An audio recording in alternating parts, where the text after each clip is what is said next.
Tagalin. Oo. Nakakainig. Ikaw, anong kain niya ngayon? Ha? Saka... Baka tubig lang. Anong kain yan? Sa mga karating? Ha? Pero wish yun, ano? Hindi ako sangayon na nabuksan yan.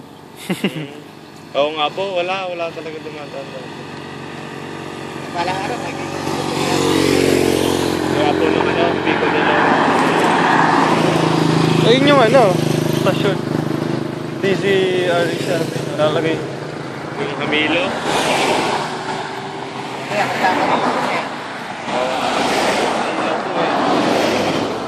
Ay, doon niya.